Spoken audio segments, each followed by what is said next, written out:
మాజీ ఉపరాష్ట్రపతి వెంకయ్యనాయుడు కీలక వ్యాఖ్యలు చేశారు. ప్రజలు ఎన్నుకుంటేనే ప్రజల డబ్బుతోటి ప్రభుత్వాలు నడుస్తున్నాయన్నారు. ప్రభుత్వాన్ని విమర్శించడం తన ఉద్దేశం కాదన్న ఆయన అసలు ఉచిత బస్సు ప్రయాణం ఇవ్వాల్సిన అవసరం ఏముందని ప్రశ్నించారు. ఉచిత పథకాలకు తాను పూర్తిగా వ్యతిరేకమన్నారు. ప్రజా సమస్యలే కాదు పెద్దల సంక్షేమంపై కూడా దృష్టి పెట్టాలని సూచించారు వెంకయ్యనాయుడు.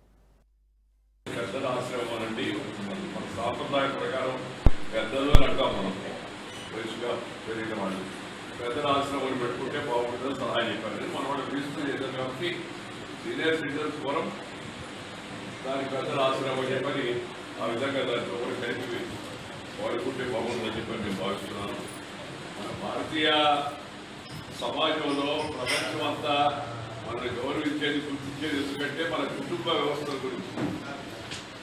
ప్రపంచంలో భారతదేశంలో ఉన్నంత కుటుంబ వ్యవస్థ ఫ్యామిలీ సిస్టమ్ ప్రపంచంలో మరి ఎక్కడ కూడా ఇలా మనకు కనపడదు.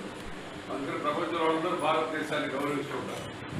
దురదృష్టవశాత్తు ఏంటంటే మన భారతదేశంలో కూడా ఈ మధ్యకాలంలో కొంత వ్యవస్థలో మార్పులు వస్తున్నాయి. ఉమ్మడి కుటుంబాలు పోయి ఉద్యోగాల వల్ల కావచ్చు, ఇతర కారణాల వల్ల కావచ్చు, రెండేమో కలిసి ఉండే యొక్క మనస్తత్వం తగ్గిపోతా ఉంది.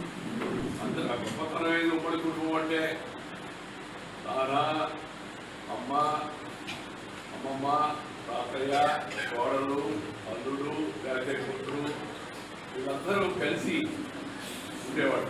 నేను కూడా చిన్నప్పుడు అనుభవించాను. మా అమ్మ నాకు 13వ నెలలో చనిపోయింది.